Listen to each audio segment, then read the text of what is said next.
മാം അവിടെയാണ് ഞാൻ ചോദിക്കാൻ വരുന്നത്. മാമിന്റെ ഏറ്റവും വലിയ മേൽവിലാസം ഇനിയിപ്പോ എത്ര കാലം പ്രവർത്തിച്ചാലും അത് കരുണാകരന്റെ മകൾ എന്നുള്ളത് തന്നെയാണ്. അപ്പൊ ഒന്ന് കരുണാകരൻ കോൺഗ്രസിന് ചെയ്തത് എന്താണെന്ന് അറിയാം. കോൺഗ്രസ് ആണ് കേന്ദ്രത്തിൽ BJP-യുടെ പ്രതിപക്ഷം. അപ്പൊ ആ ഒരു മാറ്റത്തെ അച്ഛന്റെ മകൾ എന്നുള്ള രീതിയിൽ അച്ഛനോട് അടുപ്പമുള്ളവർ ഒരിക്കലും നല്ല രീതിയിലല്ലല്ലോ അതിനെ സ്വീകരിക്കുക. അച്ഛന്റെ കണ്ടംപററീസ് ആയ ആളുകൾ ഉണ്ടാവുമല്ലോ, അവരോട് എന്താ വിശദീകരിക്കുക, അല്ലെങ്കിൽ അവരോട് എന്ത് പറയും, അങ്ങനെയൊക്കെ ആലോചിച്ചിരുന്നു? ഇല്ല, കാരണം അവരാരും എന്നെ സഹായിക്കാൻ വന്നിട്ടില്ല. ഞാൻ ഈ വിഷമിച്ച് ഞാൻ സങ്കടപ്പെട്ട് പലരുടെ അടുത്തും എല്ലാ ആൾക്കാരുടെ അടുത്തും ഞാൻ പോയിട്ടും അവരെനിക്ക് ചെവി പോലും തന്നില്ല. അവർക്കെന്ത് തോന്നുന്നു പിന്നെ എനിക്ക് തോന്നേണ്ട കാര്യമില്ലല്ലോ.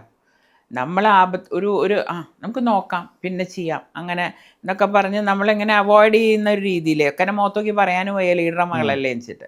പക്ഷേ ഉള്ളിൽ കൂടെ ചെയ്യുന്ന പ്രവൃത്തി പല കാര്യങ്ങൾ അവർ എന്നെ ദ്രോഹമല്ല അവർ ചെയ്ത്. പക്ഷേ എൻ്റെ ഈ കാര്യത്തിന് പരിഹാരം ഞാൻ പലപ്പോഴും കംപ്ലൈൻറ്റുകൾ എഴുതി കൊടുക്കും പാർട്ടിക്ക്. അത് നേരെ ചവറ്റുകൊട്ടയിലേക്ക് പോകും.